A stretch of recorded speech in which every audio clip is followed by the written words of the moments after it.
I want to have a very open and honest video with you guys today. There's not going to be many cuts, no edits, no fancy graphics. I have solved all of my money worries by 3 small steps that I took over the last few years. And now I see money completely differently. And I know this channel is all about making money in business and owning a grocery store.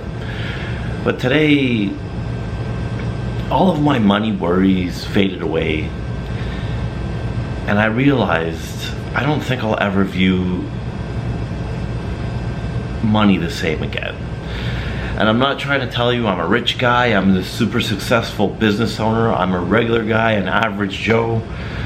I just don't worry about money anymore, and I'm going to show you exactly how in this video. And I think this type of video can be helpful for a lot of people in their early 20s, because I never had any money. I never had anything. My parents were not rich. My dad is a barber. My mother's a secretary. We never were rich by any means, but I always had a vision that I would work for myself one day. And you'll see that this is not a gigantic grocery store.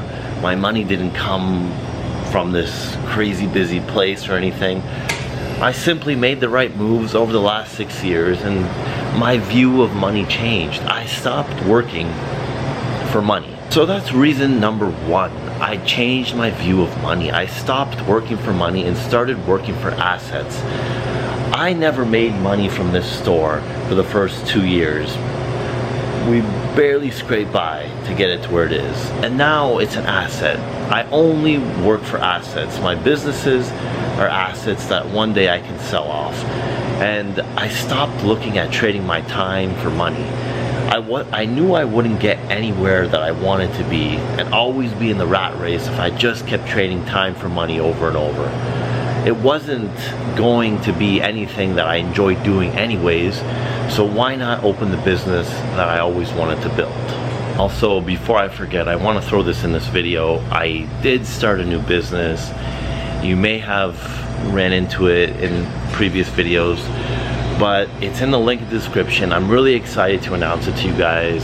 It's a marketing business, all about small business marketing. If you're ever looking to start or help grow your business, you can check out the link in the description, or you can email me directly and I'd be happy to help you start and grow your small business.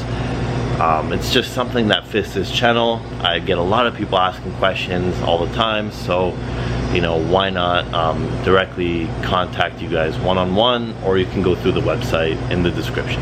So I was never scared to start this. I just didn't have a lot of money to start it.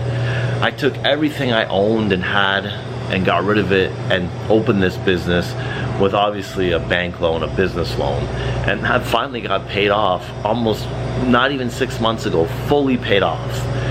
So over those years, you know, we learned to save money. I learned to sacrifice, and that's where people don't make that differentiation. They just keep spending more than they earn. And I know it sounds cliche, but if you're spending more than you earn, you're always going to be in the same spot, if not worse. The second thing we did was I stopped being afraid to talk about money, and I stopped being shy to discuss investment with other people. I started hanging around with people who wanted to talk about money. They wanted to talk about investing. They wanted to talk about the next business, the next small business venture, something to invest in real estate wise, or you know, a deal for Felicia that she could potentially grab. When people are trained over the years to stop talking about money, it's rude to talk about money. Sorry about the lighting here. This is how you're conditioned to grow up. Keep it a secret. Don't talk about money. It's, you know, it's a dirty thing to talk about. It's faux pas.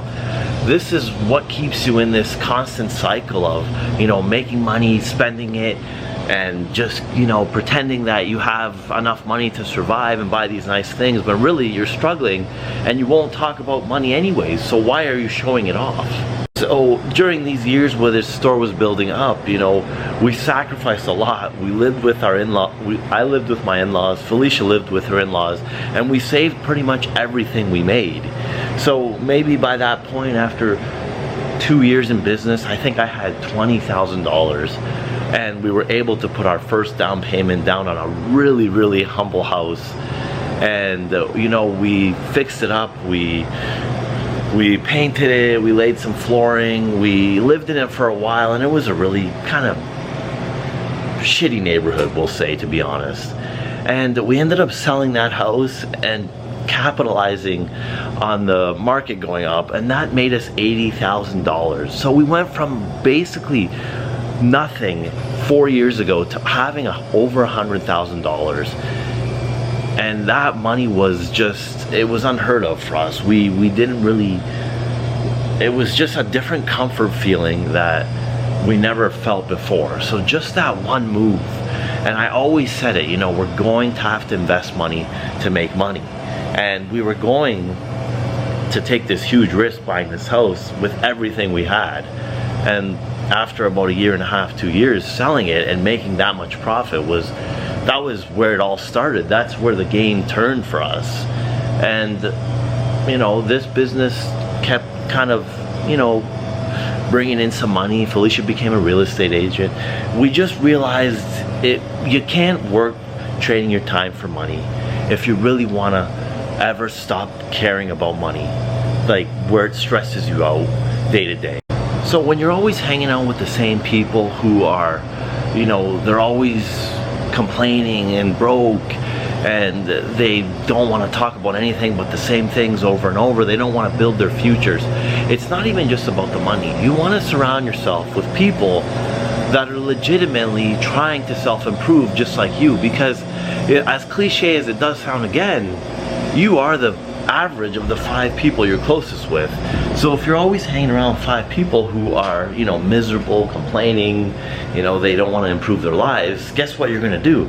You're gonna fall into the same trap that you're in right now and never really make it out of that same average cycle. And honestly, it's weird making videos like this because it comes off as I'm, you know, telling you how much money I have, or I'm this super successful guy. That's not it at all. I'm tired of not being able to discuss money with people. I'm tired of not being able to talk business with people, because truthfully, I don't know a lot of people who are in business. Besides the few clients that I work with through this channel, if you'd like, you can always find my marketing business in the description below. I don't talk to business besides maybe with Felicia, who's a real estate agent, my dad, who's an entrepreneur, he's still a barber. There's really no one else that doesn't, in my personal life, that is in business. You know, I know a lot of people in business, but day to day, there's really no one. It's a very self-isolating experience when you have your own business, because a lot of people don't understand what you're doing. Like, why are you spending $5,000 on inventory? That doesn't seem smart to them, but to you, you need that. You need to be, you know, spending that money to make money. But a lot of people don't spend money to make money, and that brings me into the third thing we did. We had to risk everything to get to this point. To open this business, I literally had $0 in my account to pay my first month's rent. To flip our first house, I had $0 at the end of it before it sold. So what I'm saying, let me break it down. I had the money, but by the time it was for sale, we were at a very, very minimal level before it sold, and we made all of our money back plus, you know, 80,000. At the end of the day, if you're not willing to spend money to make money, you'll always be trading your time for money. If you're not willing to, you know, risk something, you're never going to get anything. And the old cliche saying is, if nothing changes, nothing changes. But in business, if you're not willing to do anything, you will literally be in the same spot forever. So even if with this store, like, truthfully, we are looking to sell it and cash out and move on to the next thing, I could stay here forever comfortable, you know, but I'm not going to be able to grow unless I do something different, which is sell or expand. And it's not even about making more and more money. It's just about achieving more, doing more, being able to see more. And that's basically what number 3 is. If you are gonna be, you know, making excuses, always planning to start, being afraid to spend, then you're not ready for business, and that's fine. You can work and, you know, make a comfortable living, but don't have all these ideas and plans and always be scared to initiate, because at the end of the day, whatever you truly ever wanted to do is always on the other side of your excuses and fear, or I don't know exactly what to do, but I'm gonna wait until it's a perfect time. There's no perfect time. Unfortunately, even for me, I probably could have started this business when I was a little older and I wasn't struggling for money. But I would have been waiting and waiting and waiting and trying to find the perfect location. And who knows if I ever would have started it. The thing is, if you're gonna wait, you'll miss on so many opportunities. So you might as well get it started now with what you have. Alright guys, thanks for listening to me rant and rave. I appreciate someone listening to me, because Felicia just got back and she did not want to hear me talk. But yeah, that's my thought of the day. Thoughts of the day. Now it's time for lunch. Bye. Bye.